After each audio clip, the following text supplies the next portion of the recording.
네, 안녕하세요. 오늘도 여러분의 이지 선생님입니다. 자, 여러분 이번 시간에 여러분이랑 같이 자주 쓰는 외래어 10개 같이 한번 알아볼 거예요. 강의 자료 바로 한번 볼까요?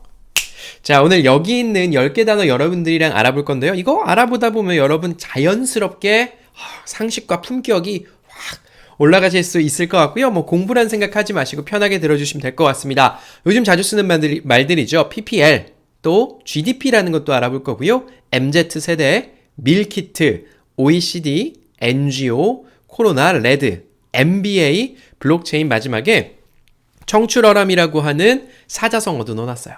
자, 다음 장 넘어가서 천천히 한번 시작해 보겠습니다. 다음 장이요. 자, 여기 처음 보시는 단어는요. PPL, 제가 초록색으로 써놨죠. 어떤 단어들에서 글씨를 따온 건데요. 어느 순간부터인가 TV를 보면 PPL이 참 많았어요. 이 PPL을 아주 쉽게 이야기하자면요. 우선 영어로 한번 볼까요? Product Placement라고 해요. 뭐냐면 Product 하면 제품이고요. Placement는 어떤 걸 그냥 위치시켜 놓는 거예요. 쉽게 볼까요? 여기 뒤에 보면은 책 보이시죠? 이거 저는 이제 외부 광고는 하나도 없고 이거 그냥 제가 쓴 책들 전시해 놓은 거예요. 근데 우리가 드라마를 본다면 드라마 보고 있는데 갑자기 특정 브랜드, 뭐 예를 들면 현대자동차가 계속 나오는 거예요. 제가 얼마 전에 봤던 드라마가 있었는데 범죄자 막 잡는 드라마인데 이 범죄자도 현대자동차 아주 새 차를 끌고 다니더라고요. 네, 형사도 현대자동차 아주 새 차를 끌고 다니고 이런 거 드라마에 그냥 넣어주는 거죠. 아니면 제가 이걸 어떤 토크쇼에 계속 이렇게 음료수를 이거 제 돈 주고 산 거지만 음료수를 계속 세워놓고 있습니다. 그런 건 뭐예요? 그런 걸 다 이 프로덕트 플레이스먼트라고 해요. 제품을 우리가 드라마라든지 토크쇼 같은데 예능 프로그램에다가 그냥 배치시켜 놓는 거예요. 그래서 우리는 이 PPL을 한국말로는요, 제품 간접 광고쯤이라고 이야기해요. 상품이나 브랜드를 특정 드라마, 영화 같은데 끼워 넣는 거예요. 그쵸, 정말 많이 쓰이고요. 우리 뭐 유튜브 같은 경우도 뒷광고 논란이다 뭐다 많이 있었잖아요. 그때도 PPL 요걸 했던 분들이 꽤 많고요. 그냥 돈 받고 끼워 넣는 거예요. 네, 참고로 저는 아무것도 안 하고 있는데 광고를 좀 받아야 될까요? 광고를 좀 받아야 될까요? 제가 남의 광고를 한 번도 해본 적이 없어서. 자, 그 밑에 한번 뉴스 보겠습니다. 방송사 PPL도 지적하고 있대요. 왜냐면 얼마 전에 유튜브에서 굉장히 큰 일들이 많아서 대형 유튜버들이 문제가 많았거든요. 근데 방송국에서는요, 아무도 문제 삼지 않습니다. 방송국에서는 PPL 엄청 많이 해요. 나오는 컴퓨터, 자동차, 음료수, 뭐 옷 엄청나게 하고 있거든요. 근데 유튜브만 문제를 좀 삼고 있었고요. 어쨌든 밑에 보면요, 방송 PPL도 뒷광고 규제해야 되느냐, 같은 맥락. 연예인이 드라마에서 PPL 협찬하면요, 그 제품이 인기를 끈대요. 그러니까 기업들에서 돈 주고 맡기는 거죠. 야, 우리 옷 좀 입어줘, 우리 것 좀 넣어줘, 돈 엄청 많이 줄게. 그런 식이고요. 아래다가 제가 조금 더 이제 자세가 써놨죠. 영상이나 사진에 자연스럽게 노출시키는 걸 PPL이라고 한다. 다음 장 가볼까요? 다음 장이요. 자, 그래서 여러분 이제 PPL 보시면 저 가상 간접 광고구나. 그냥 대놓고 선전하면은 오뚜기 치인라면 이건 대놓고 선전이잖아요. 그게 아니라 우리가 보는 것 중에 우리도 모르게 계속 그걸 보고 그 브랜드를 좋아하도록 만드는 게 간접 광고구나 알아두시면 좋을 것 같고요. 이번 장에서 나오는 건 GDP예요. 네, 이 GDP라는 건 우리가 어렸을 때 들어보셨던 분들도 꽤 많으실 거예요. 그리고 뉴스에도 매해 때가 되면, 매 분기 아니면 반기마다 때가 되면 계속 나와요. GDP를 한국말로 바꾸면 국내 총 생산이에요. 자, 뭐냐면 우리나라에서 1년 동안 생산해내는 제품들도 있고 서비스도 있습니다. 예를 들면 제가 생산해내고 있는 건 서비스겠죠. 크게 물건 눈에 딱 보이는 거랑 보이지 않는 것 두 가지를 생산해내는데 한 해 동안 그 나라에서 생산해 놓은 것들을 총 다 합치면 그게 국내 총생산이라고 하고 그걸 영어로 GDP라고 해요. 네, 그래서 우리가 경제성장을 10% 했다. 뭐 예를 들면 과거에 우리 경제성장 엄청 빨리 하던 시절에 1년에 막 10%, 10몇 프로씩 하던 시절 있잖아요. 그게 기준이 뭐냐? 한 해 동안 그 나라에서 생산했던 재화와 서비스를 다 합친 다음에 그 다음 해에 생산한 걸 다 합쳐서 원래는 100억 불을 만들었는데 올해 110억 불을 만들었습니다. 그러면요 10% 성장한 거죠. 그죠? 그래서 GDP 국내 총생산 쉽게 아실 수 있고요. 밑에 제가 좀 재미난 거 써놨는데 그거 가기 전에 기사에서 어떻게 다루고 있는지 한번 볼게요. 영국이요. GDP 2% 까먹을 노딜 브렉시트를 할 것 같답니다. 이게 브렉시트라는 게 영국이 유럽연합에서 똥 떨어져 나오는 건데 제가 정오회사수함에서 말씀드렸죠, 어제. 근데 이게 이제 기한이 얼마 안 남아가지고 이러다가 그냥 GDP 까먹게 될 수도 있어요. 이런 얘기고요. 3분기에 우리나라 GDP 성장률이 2.1%가 나왔답니다. 코로나인 걸 감안해보면 괜찮은 수치인 것 같고요. 올해 1인당 GDP가 3만 1,000달러래요. 1인당 GDP 뭘까요? 네, 국가에서 총 생산한 거를 1인당이니까요. 우리 100만 원이 있습니다. 근데 10명이 있어요. 1인당 얼마씩 돌아갈 수 있죠? 10만 원씩이요. 그냥 사람 숫자로 나눈 거예요. 우리나라 5천만 국민으로 우리나라에서 총 벌어들인, 총 판매한, 생산한 재화와 서비스를 합친 걸 총 국민 수로 나누니까 3만 1,000달러래요. 쉽게 생각하면 인구 한 명, 아주 어린아이부터 아주 노인에 이르기까지 한 명당 만들어낸 벌어낸 돈으로 계산을 해보자면 3만 1,000달러. 연간 따지면 지금 환율이 1,100원 정도 되니까 3,400만 원 정도 된다는 거예요. 엄청 크죠? 그죠? 3,400만 원. 아이들도 어른들도. 이게 아마 그런 걸 거예요. 큰 기업들 있잖아요. 뭐 삼성전자라든지 현대자동차, LG, SK 이런 큰 기업에서 돈을 어마어마하게 벌고 그 돈들까지 다 합쳐져서 그냥 인구수로 나누니까 이렇게 된 거고요. 그 밑에 기사 보면요. 중국이 2035년까지 GDP 2배 성장을 목표로 한대요. 뭐 될진 모르겠지만 이런 목표라고 하고요. 여러분께 좀 재밌는 거 가르쳐 드린다는 게 요건 어느 정도 상식선에서 좀 알아두셨으면 좋겠어요. GDP, 국내에서 가장 많은 걸 생산해내는 나라는 어딜까요? 1등? 제일 많이 생산하는 나라? 미국이죠. 2등은요? 중국입니다. 왜냐? 미국은 인구가 한 3억 명 정도 되는데 중국은 인구가 14억 명 정도 되잖아요. 그러니까 한 사람당 생산한 거 말고 국가가 전체를 생산한 걸 놓고 봤을 땐 중국이 이제 어느새 2등이 됐어요. 2등 된 지 꽤 오래됐죠. 그래서 중국이 2등 됐을 때 이런 얘기도 있었어요. 이대로 몇 년 더 가면 미국을 추월할 수도 있겠다. 근데 네, 추월 못할 수준으로 지금 좀 갭이 벌어져 있고 3등은 일본입니다. 네, 우리가 그렇게 일본 싫어하고 일본을 무시해도 일본도 여전히 세계에선 경제 대국이에요. 그래서 이런 말도 있다죠. 중국이랑 일본을 동시에 무시하고 싫어하는 민족은 대한민국 사람밖에 없다라고 하는데 우리도 근데 우리는 어느 정도냐면 한국은 12등입니다. 되게 괜찮죠. 예전에 우리가 한국전쟁 이렇게 일어나고 나서 정말 폐허가 된 잿더미 위에서 60년대, 70년대 생각해보면 우리나라가 전 세계에서 12등의 경제대국이라는 것만으로도 정말 대단한 것 같아요. 4등은 독일이고요. 5등은 인도예요. 네, 여러분 좀 상식선에서 알아두시면 인도 같은 경우는 뭐랄까요? 인도 특징은 그거예요. 전 세계에서 가장 큰 민주주의 국가입니다. 지금 통계적으로 보자면 중국이 인도보다 인구가 많은 걸로 되어 있지만 인도가 워낙 저개발 국가이다 보니까 태어났는데 출생신고를 안 하는 경우가 굉장히 많대요. 그리고 나라도 그게 몇 명인지 몰라요.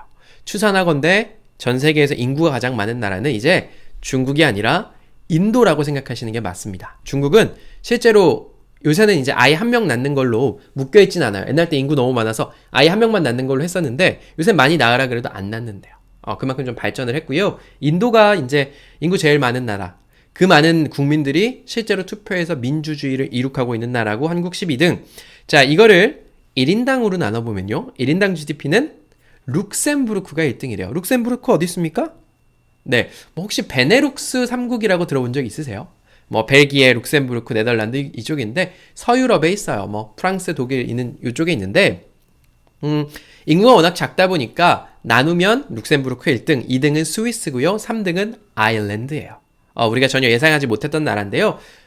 인구수로 나눠서 이렇게 된 거고 미국은 6등, 홍콩은 아시아에서 제일 높은 13등. 홍콩도 인구수가 적죠. 일본 23등, 한국 27등이에요. 그래서 우리 조금만 더 분발하면 일본 따라잡을 수도 있을 것 같기도 해요. 일본이 인구가 좀 많거든요. 1억 3천만 정도 됐나요? 우리나라보다 인구가 한 2.5배 정도 되죠.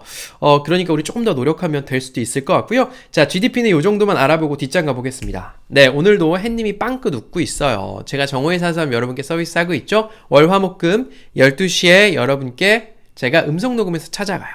그거를 카카오톡으로 보내드리고요. 그거 언제든 들으셔도 상관없어요. 네, 언제 들으셔도 상관없으니까 꼭 정오 아니라고 걱정하지 마셨으면 좋겠고요. 최근에 제가 유럽연합에 대해서 이야기했고 팝송, 영어란 무엇인가? 로미오와 줄리엣, 시네마 천국의 영화도 이야기했고요. 이거 하시는 분들이 댓글도 많이 남겨주시고, 물론 이거 손꼽아 기다리시는 분들도 계시죠? 상식 많이 알려드리고요. 기본 소양도 좀 많이 높아질 수 있습니다. 그리고 제가 그 카톡 통해서 저한테 의견 두시는 거 제가 보고 있는데 기분 좋아지고 기다려진다고 하시는 분들 많으니까요. 여러분도 망설이지 마시고 신청하시면 좋을 것 같고, 정오의 사소함은 어떻게 신청하는지 댓글란에 있으니까요. 댓글 보시고 클릭해서 신청하시거나 나는 컴퓨터나 휴대폰을 너무 못 써, 결제 하나도 못하겠어 하시면 010-7291-1016으로 전화주세요. 네, 문자에 이름 써서 주시면 더 좋고요. 자, 여기까지만 광고하고 네, 넘어갈게요. 꼭 들으세요. 자, 다음 장입니다. 다음 장에서는요, 우리 요즘 그 매스컴에서 심심치 않게 쓰고 있는 말이 있는데, 그게 뭐냐면 MZ세대라는 말이에요. MZ가 뭐지? 보시면요, 1980년에서 2000년대 초에 출생한 세대래요. 어떻게 보면 되게 넓습니다. 근 20년에 걸친 세대예요. 그러니까 지금 30대죠. 30대 후반까지. 그러니까 40대 밑으로 20대부터 30대 20살부터 39살까지 정도를 MZ세대라고 이야기해요. 우리가 원래는 이런 세대가 있었습니다. 좀 아래로 회색깔로 보면요, 밀레니얼 세대라는 게 있었어요. 여러분, 이 밀레니얼이라고 하면 천년의라고 해석하시면 돼요. 우리가 보통 1세기, 2세기, 3세기에서 뭐 21세기다 이렇게 이야기하고 있잖아요. 그 세기는 100년 단위겠죠. 그건 영어로 century라고 해요. century. 근데 천년 단위는 millennium이라고 해요. 밀레니엄 어디서 들어본 것 같지 않아요? 네, 밀레니엄이 천년 단위고요. 천년의 마지막쯤 태어난 친구들, 1980년에서 2000년까지 태어난 친구들을 밀레니얼 세대라고 원래 불렀었어요. 밀레니얼 세대 앞에 M자를 따왔죠. 이 사람들은 어떤 사람들이냐면요, 베이비붐 세대의 자녀들입니다. 베이비붐 뭐예요? 베이비는 아기고요. 붐은요, 빵 폭발하는 것처럼 빵 성장하는 게 그게 붐이에요. 보통 베이비붐은 언제 일어나냐면요, 전쟁이 끝난 나라에서 베이비붐이 많이 일어납니다.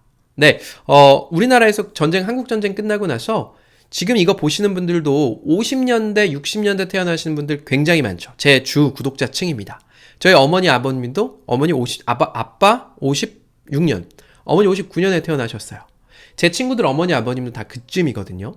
그래서 제 친구들 또래들도 우리 인구 그래프에서 보면 꽤나 많습니다. 왜요?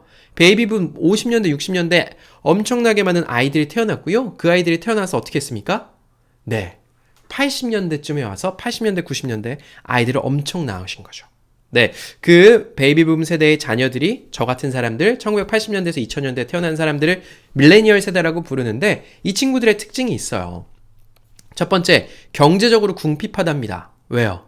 네, 취업도 잘 안 되고 요새 집값도 너무 오르고, 예전에는 회사에서 돈 번 거 가지고 생각해보면 외벌이, 아버지 혼자만 일하시는 분들 많았잖아요. 아버지 월급으로 아이들도 크고 그 돈 착착착 모아서 은행에서 해서 집도 사고 뭐 그랬었던 세대가 있었는데, 지금은 이미 경제적으로 성장을 너무 많이 해서 자산 가격도 올라가 버렸지만 이 젊은 친구들이 벌 수 있는 돈이 별로 없어요. 경제적으로 궁핍합니다. 근데요, 쓰는 거 잘 써요. 좋아합니다. 네, 그래서 요새 길거리에 보면요, 6대 중에 1대가 외제차래요. 특히나 제가 살고 있는 서울에는요, 요즘 같으면 진짜 세대 중에 1대는 외제차인 것 같아요. 다들 나를 행복하게 해주는 거에다 돈 쓰는 걸 좋아합니다. 제 친구들도 보면 야, 돈 많아서 집 사야지 이런 친구들 아니고, 외제차 사고 또 좋은 옷 입고 또 좋은 거 먹고 좋은데 여행 가는 거 좋아하는데, 이게 나쁘다고만은 볼 수는 없을 것 같아요. 왜?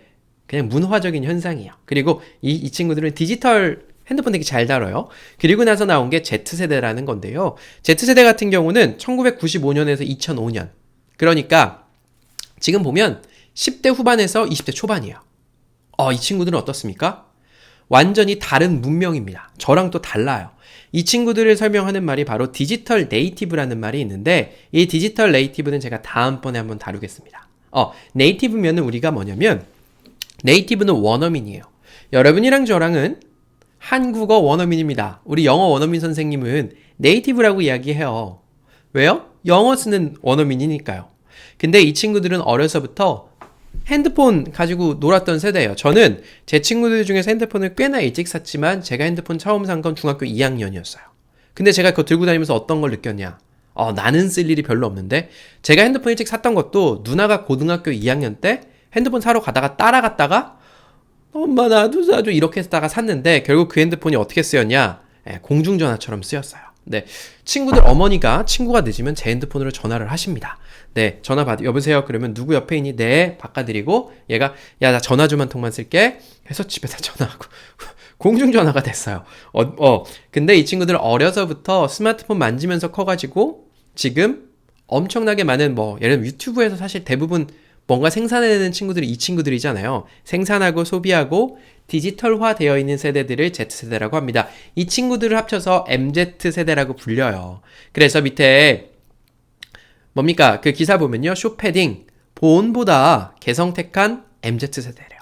올해는 얼마 전까지 롱패딩이라고 해서 친구들이 거의 이거 무릎까지 덮는 패딩을 입다가 올해는 쇼패딩.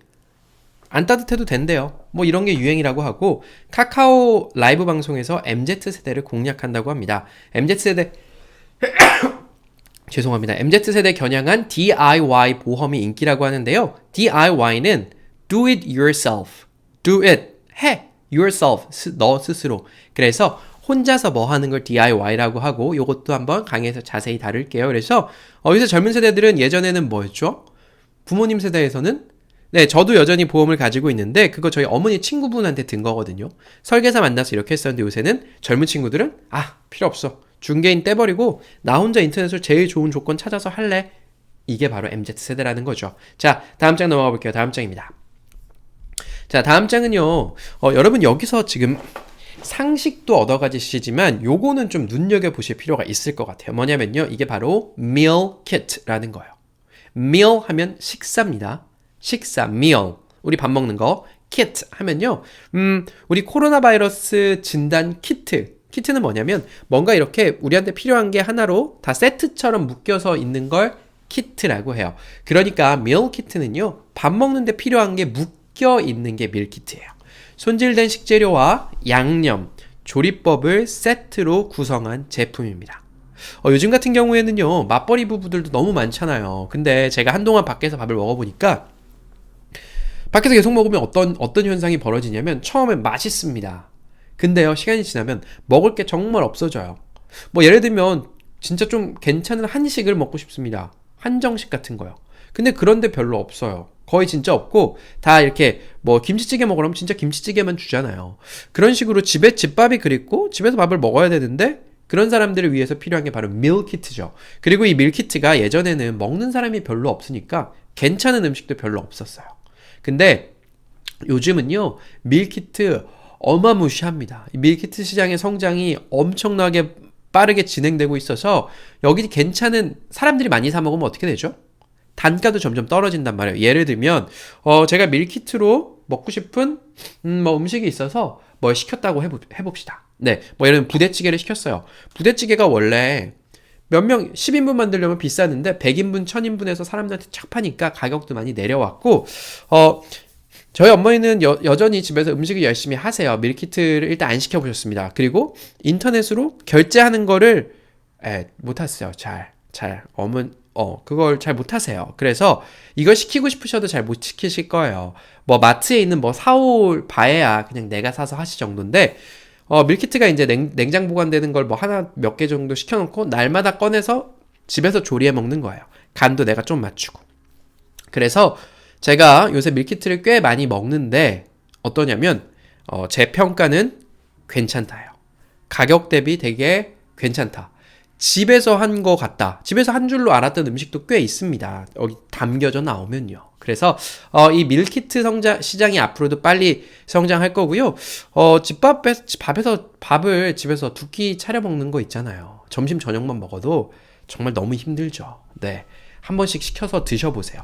제가 밑에다가 써놨거든요. 제가 그냥 네이버에다가 밀키트 쳤더니 별의별 게 다 나와서 별의별 걸 다 써놓은 거예요. 공항 칼국수랍니다. 그냥 칼국수랑 뭐가 다른지 아시는 분 있으면 댓글 좀 남겨주세요. 공항 칼국수, 아마 공항 근처에 있는 유명한 칼국수 집에서 낸 게 아닌가 하는데, 공항 칼국수 대창전골도 납니다. 감바스라고 스페인 음식이 있거든요. 그 새우 기름에다 이렇게 해가지고 하는 거, 그런 것도 있고, 중국 음식이죠. 마라탕도 있고요. 소고기 미역국도 밀키트로 판대요. 제가 옛날 때 제가 스스로 미역국을 한번 끓여본다고 그 뭐 참기름에다가 맞죠? 참기름 넣고 고기랑 이렇게 볶다가 물 부어서 끓이는데 끓이고 났더니 맛이 너무 없었습니다. 맹탕이었어요. 인터넷에서 알려준 레시피에 뭔가 하여간 이런 것도 이제 시켜서 밀키트 내가 한 것처럼 해서 줄 수 있다는 거죠. 월남쌈도 팔고요. 복국도 팝니다. 복 맑은 탕이요. 그래서 앞으로는 밀키트가 마치 우리가 예전에 카카오톡 처음 썼을 때 별로 안 썼다 갑자기 많이 쓰는 것처럼 밀키트를 여러분들도 드시는 날이 올 것 같고요. 좀 미리 드셔보시면서 괜찮은 업체 찾아놓는 것도 괜찮을 것 같아요. 이제 호텔에서도 낸다고요. 위에 기사 볼까요? 어떤 호텔에서 간편 가정식, 밀키트 한국말로 하면 간편 가정식. 밀키트 10만 개를 100일 만에 팔았대요. 10만 개를 100일이요. 네, 대단하죠. 커지는 밀키트 시장 성장세가 뚜렷하다고 하고요. 레스토랑 같은 홈파티를 만드는 밀키트래요. 레스토랑 음식 같은 것도 밀키트로 시켜서 집에서 파티한답니다. 요새는 코로나 때문에 이거 어쩔 수 없는 일이죠. 코로나 때문에 동네 식당도 밀키트를 판매하기 시작한 곳들이 있다라고 하니까 여러분 밀키트 좀 눈여겨보시면 좋을 것 같고요. 다음 장 가보겠습니다. 다음 장이요. 자, 다음 장에서는요. OECD가 나와요. 오늘도 제가 말이 너무 많죠. 자, OECD는 우리가 옛날부터 OECD에 가입했다. OECD 아니면은 평균 어쩌고 저쩌고 다 나오는데 도대체 OECD가 뭔가요? 네, OECD는 한국말로 하면 경제, 협력, 개발, 기구예요. 네, 우선 영어를 간단하게만 볼게요. 그 아래에 보면요. Organization for Economic Cooperation and Development예요. 어렵죠? 그냥 잊으셔도 돼요. Organization 조직이고요. For 무엇을 위해서? Economic 경제적인 cooperation 하면 협력 and 그리고 development 개발이에요. 그러니까 우리 다 같이 그냥 경제 협력해서 좀 다 같이 발전합시다 하는 게 OECD예요. 우선 한번 보겠습니다. 평균 우리나라 수명이 평균 83.3세래요. 엄청 늘었죠. OECD 5위의 장수국가랍니다. 이 정도면 괜찮은 것 같아요. 대졸 실업률이 악화돼서요. OECD에서 대졸 실업률이 28등이랍니다. 이건 안 좋은 소식이죠. 자, 그래요. 다들 OECD에서, OECD 평균, OECD에서 꼴등 이런 거 많잖아요. 도대체 OECD가 뭔데요? 자, OECD 경제협력개발기구라고 했는데 요거는요. 이렇게 생각하시면 돼요. 민주주의 체제를 가지고 있고 시장경제, 그러니까 그냥 자본주의죠. 네가 번 돈 네가 가져. 아닌 것도 있잖아요. 공산주의요. 이렇게 체제를 가지고 있는 나라들 중에서 가입을 희망하는 나라들을 일정 조건에 합당하면 가입시켜줍니다. 우리가 흔히 OECD를 선진국의 모임이라고 알고 있는데요. 그렇지도 않아요. 물론 선진국도 있습니다. 예를 들면 제가 아래다 써놨어요. 선진국에서 미국, 프랑스, 영국, 일본과 같은 우리가 흔히 이야기하는 잘 먹고 잘 사는 나라들도 있어요. 근데요, 선진국이라고 하기는 뭐하지만 중진국인 나라들도 있습니다. 예를 들면 동유럽에 있는 헝가리요? 헝가리 우리나라보다 한참 못 살죠. 라트비아요. 어디 있는지 아십니까? 유럽 국가예요. 그리고 저기 중남미에 있는 멕시코도 있고요. 남미 국가들도 있어요. 예를 들면 어떤 게 있을까요? 볼리비아? 이런 나라들이요. 그러니까 이 OECD라는 게 완전히 선진국만 가입하는 건 아니에요. 근데 선진국부터 중진국들까지 널리 가입했다. 다만 세계적으로 몇몇 나라에 있는 공산주의 국가들은 빠져 있고 또 정말 아주 못 살고 있는 아프리카 나라들이라든지 동남아 국가들이라든지는 빠져 있어요. 그러니까 여기 평균은 어떻겠습니까? 세계 전체 평균보다는 조금 높죠. 그죠? 그렇게 아시면 되고요. 우리나라 OECD는 정확히 연도 기억 안 나네요. 1990년대 중반 정도 됐을까요? 김영삼 정부 시절에 OECD 가입했죠. 이 OECD 가입하면서 국민소득 1만 달러. 아까 얼마라 그랬죠? 우리나라 국민소득? 국민 1인당 GDP를 이야기하는 거예요. 3만 1,000달러였죠.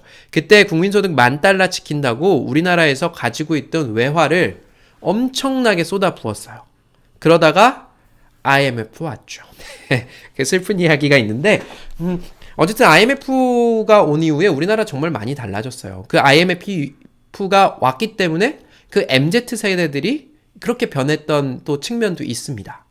다들 안정적인 직자리, 다들 공무원 하려고 하고, 다들 공부해서 도전 이제 안 하게 되고, 그런 것들 있는데요. 그거 너무 이제 큰 이야기니까 제가 나중에 한번 풀어보도록 하고요. OECD는 뭐다? 그냥 꽤 그래도 먹고 살 만한 나라들 모여 있는 곳이다 정도 생각하시면 좋을 것 같습니다. 다음 장 가볼까요? 다음 장이요. 자, 다음 장에는요, NGO라는 게 나와 있습니다. NGO는 사실 눈여겨서 보지 않으셨다면 이 NGO에 대해서 알기는 조금 어려우셨을 수도 있어요. 근데 요즘 학생들은 좋아할 거예요. 저도 학생 때 이런 꿈을 아주 잠깐 꿔봤던 적이 있었어요. NGO, 뭐냐? 비정부기구 내지는 시민단체 같은 거예요. 네, 영어를 먼저 보면요. Non-government organization이에요. organization 아까도 봤죠? 조직이고요. 너는 아니라는 뜻. government 하면 government는 정부예요. 정부 조직이 아닌 정부가 아닌 조직이에요. 뭐예요? 뭐 예를 들면 뭐 우리 구세군 같은 거 연말에 딸랑딸랑 종치잖아요. 돈 넣는 거 그 돈 받아서 착한 일에 쓰죠. 또 어떤 장학재단이 있으면 장학금을 학생들한테 주기도 하고요. 뭐 제가 옛날 때 그러네요. 코로나 때 제가 기부도 한번 빡 했었죠. 300만.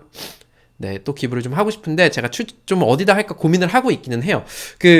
어쨌든 그런 거 기부하면 어떻게 됩니까? 그런 걸로 돈 줘서 사람들 도와주고 그렇게 할 수 있는 기구들 아니면 뭐 아프리카에 날아가서 아프리카 난민들한테 뭐 돌봐주기도 하고 병원도 세워주고 의료봉사하기도 하는 그런 것들을 NGO, 뭐 비정부 기구 정도라고 이야기를 합니다.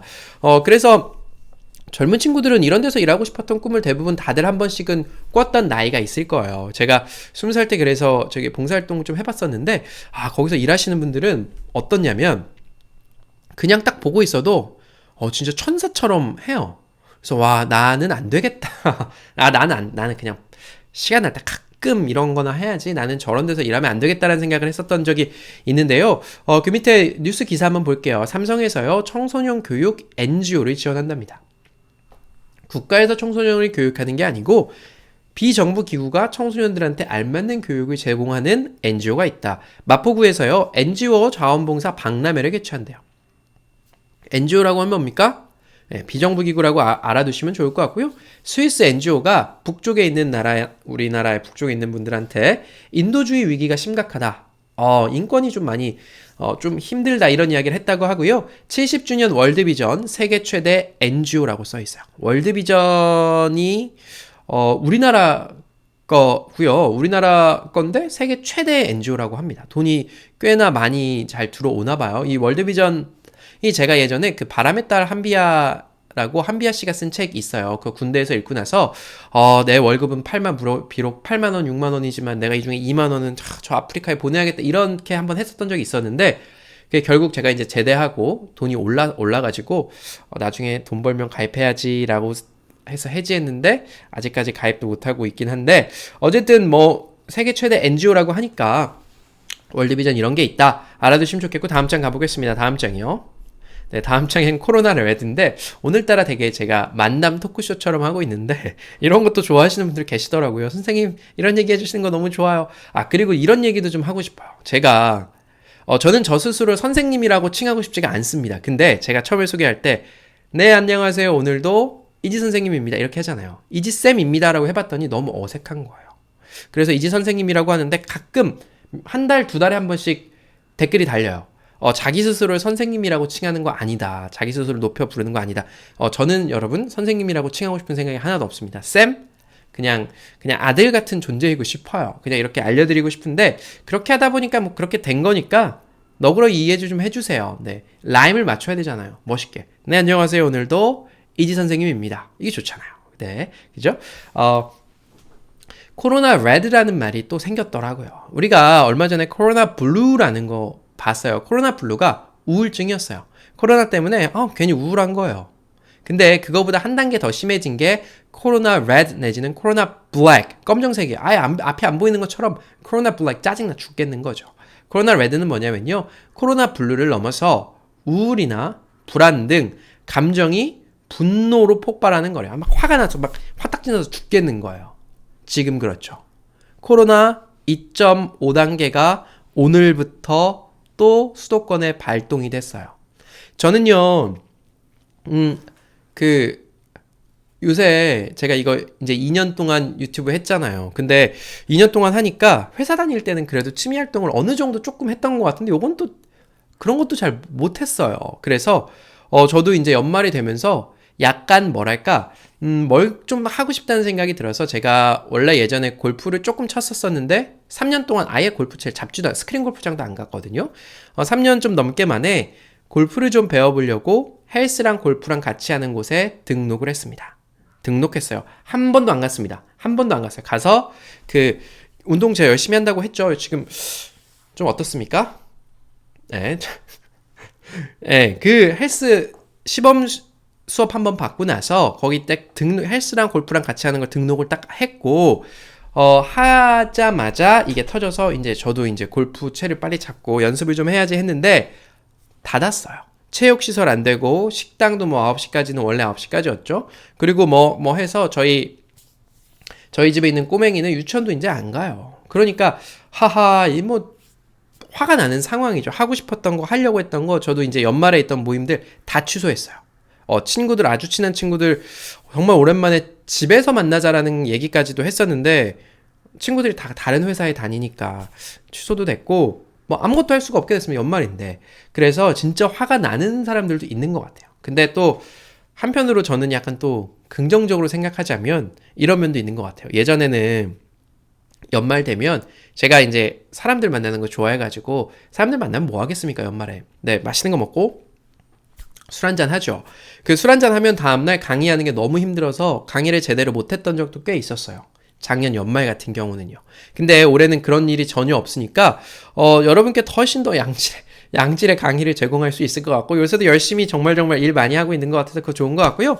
또 코로나가 나중에 풀리게 되면 그동안 여러분들 여행 가고 싶으셨던 거 참았던 거 감정 폭발하시면서 여행 엄청 가실 거잖아요. 그때 또 다들 영어 공부 열심히 해서 제가 또 제 채널이 한 번 더 성장하고 또 저도 이제 돈도 좀 벌 수 있는 상황이 되지 않을까 하는 생각이 들고요. 밑에 한번 볼까요? 미국은 코로나 확진자가 1,400만 명이래요. 1,400명이 아니고요. 우리나라 인구 몇 명이죠? 5천만 명이에요. 서울 인구 1,000만 명입니다. 서울에 사는 사람보다 더 많은 인구가 미국에 지금 코로나 확진돼 있답니다. 1,400만 명이요. 검사해서 확진된 사람이 그 숫자니까 더 많겠죠. 1,400만 명입니다. 서울 인구보다 더 많이 확진이 돼 있고요. 하루에 사망자가 2,800명이래요. 이게 뭡니까 이게? 예. 그와 반대로 저기 이게 발원지였던 중국은 지금 굉장히 평온하고 제가 얼마 전에 중국 다녀오신 분 얘기 들었는데 마스크 아무도 안 쓰고 다니는데요. 그러니까 요지경입니다. 코로나19 발생 이후에 정신과 진료가 많이 늘었다고 합니다. 다들 좀 어려우신 것 같아요. 경제적 어려움, 가족 간의 갈등, 감염에 대한 또 두려움. 가족 간의 갈등 왜 있어요? 맨날 집에 있으니까 자꾸 보니까 미워지는 거예요. 감염에 대한 두려움도 있고 활동 부족도 있고요. 실제로 제 주변에 보면 경제적 어려움에 처하신 분들도 있더라고요. 그래서 코로나를 쉽사리 얘기하기는 또 좀 힘든 부분이 있는 것 같고요. 다음 장 넘어가 보겠습니다. 다음 장이요.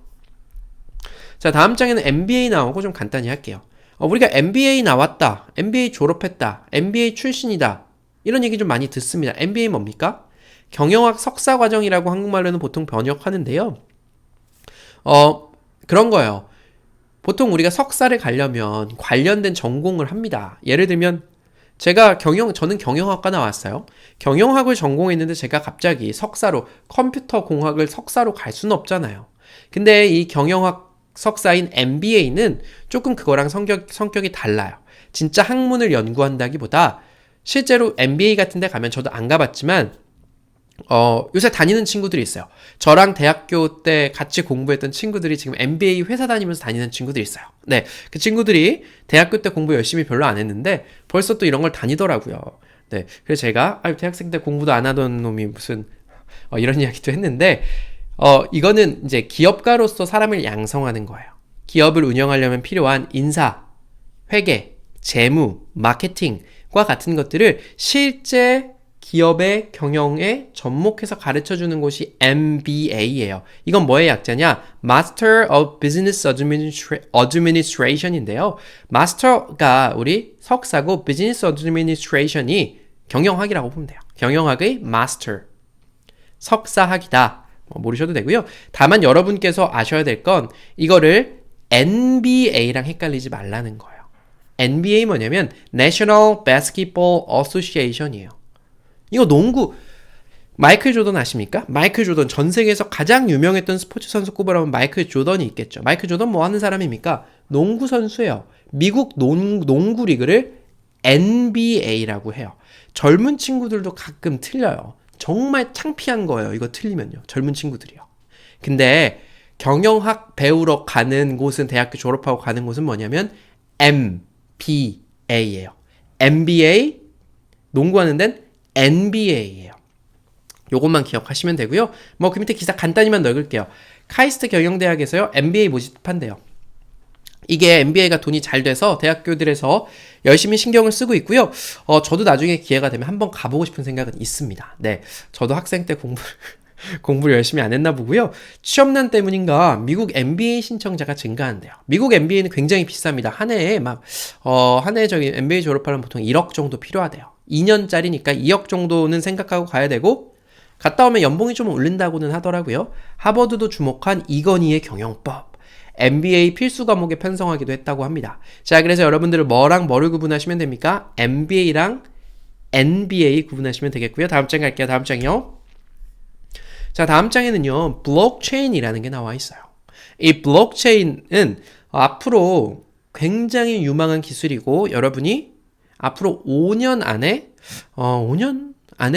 그냥 여러분이 우리들의 실생활에 들어와서 우리가 자유자재를 쓸 수 있는 기술이기도 합니다. 그렇기 때문에 대충 뭔지는 알아두시면 진짜로 이거는 내가 지금 살아가면서 세상 어떻게 돌아가는지 관심 없어 라고 이야기하시는 분은 절대로 알 수가 없어요. 이 블록체인 중에서 가장 유명한 게 뭐냐면 가상화폐예요. 가상화폐 뭐냐? 가상화폐 중에서 가장 유명한 게 비트코인이죠. 이게 뭐 투자 이런 개념이 아니고요. 블록체인이라고 하는 큰 기술이 있고 그 중에 일부가 가상화폐고 가상화폐 일부가 비트코인이에요. 자, 블록체인이 뭐냐? 우리가 어떤 거래가 있던지 어떤 걸 저장하던지 어떤 데이터를 바꾸려고 할 때요. 보통 제가 이제 제 컴퓨터에다가 작업을 하고 여기에다가 여러분께 강의 자료를 만듭니다. 여기다 저장해놔요. 그럼 제 맘대로 마음껏 바꿀 수가 있겠죠. 근데 이거를 여러 사람이랑 공유하고 있는 무엇이라고 한번 생각해 보세요. 한 번씩 무언가 할 때마다 해킹이 안 되게 하려면 어떻게 해야 될까요? 사람들이 생각해낸 좋은 방법이 뭐냐면 이 거래를 하는 모든 사람들이 수없이 많은 컴퓨터를 가져다 놓고요. 거래가 기록될 때마다 모든 컴퓨터에다가 저장해 놓고 계속 업데이트하는 거예요. 그러니까 그 모든 컴퓨터에 다 가서 조작하지 않는 이상 조작할 수가 없겠죠. 그쵸? 그게 바로 블록체인 기술이에요. 그 밑에 뭐라고 되어 있냐면요. 블록에 그냥 뭐 이렇게 저장할 수 있는 곳이라고 보면 돼요. 블록에 데이터를 담아서 체인으로 연결된, 체인처럼 쭉 연결되어 있는 컴퓨터에 복제하고 저장하는 기술이래요. 가장 아래로 오면요. 이게 어디 쓰이느냐? 가상 통화에도 쓰이고요. 전자결제에 쓰여요. 우리가 우리 카드로 핸드폰으로 결제했는데 이거 해킹당하면 큰일이잖아요. 전자결제에도 쓰이고요. 디지털 인증. 핸드폰으로 내 스스로 인증하는데 아니면 나중엔 전자투표할 수도 있대요. 그리고 의료 기록같이 누군가 해킹하면 안 되는 정보들, 아주 중요한 정보라든지 인증 거래 같은 거에 쓰일 기술이 바로 블록체인 기술입니다.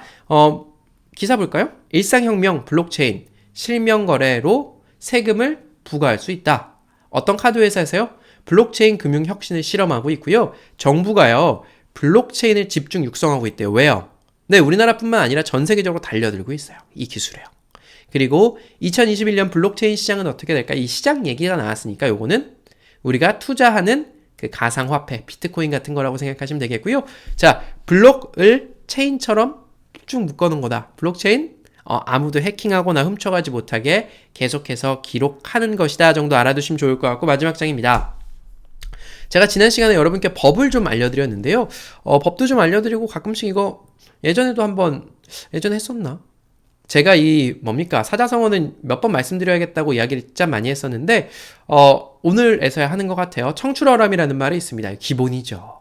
이런 말은, TV에서도 너무 자주 쓰고, 사자성어의 굉장히 기본 중에 하나입니다. 청출어람, 제자가 스승보다 낫다는 거예요. 이거, 한자 보면요. 풀을 청이에요. 청색할 때. 나오다는 거죠. 나오다. 그래서 우리 외출 같은 거 해도 바깥으로 나오다. 나오는 거예요. 파랑 색깔이 나오는 거고요. 이거는 이제 말 이을 때 쓰는 말이고, 람은 쪽빛람, 쪽람이라고 되어 있는데 제가 쪽이 도대체 무슨 소리야 했더니 쪽은 그냥 식물이래요. 우리가 파랑 색깔, 청 색깔 염료를 뽑기 위해서 저희가 색깔 뭐 핑크색인가요? 뭐 핑크 색깔 염료를 뽑기 위해서 옛날 때는 식물에서 추출해서 염색이라고 하나요? 그 뭐라고 하죠? 그 천을 물들였잖아요. 염색이었겠죠. 염색을 시켜서 뭐 비단 옷도 색깔 있는 걸로 입고 그랬잖아요. 그 식물에서 뽑았는데 실제로 청색깔에서 추출해서 보니까 이 뽑아놓은 청색이 실제의 이파리 그 쪽보다도 더 푸르더라. 이거를 빗대어서 어떤 선생님한테 제자들이 수없이 많은 제자들이 나왔지만 그 제자 중에 어떤 사람은 스승보다도 선생님보다도 더 뛰어나더라. 그래서 제자가 스승보다 나을 때 청출어람이라고 이야기해요. 쉽죠? 네, 재밌죠? 자, 기사도 많이 나와요. 청출어람일까? 어떤 사람 상대로 승리를 노린대요. 네, 이거는 그런 거예요. 어떤 축구 감독이 있었는데 그 밑에 제자로 축구 선수로 뛰었던 선수가 있었는데 시간이 많이 흐르니까 이 선수가 은퇴해서 또 감독이 된 거예요. 그래서 스승과 제자가 붙을 때 과연 청출어람일까? 이런 이야기. 청출어람 아들 이정후라는 말이 기사에 있던데 이정후라고 야구 선수가 있어요. 네, 이종범 씨 혹시 아십니까?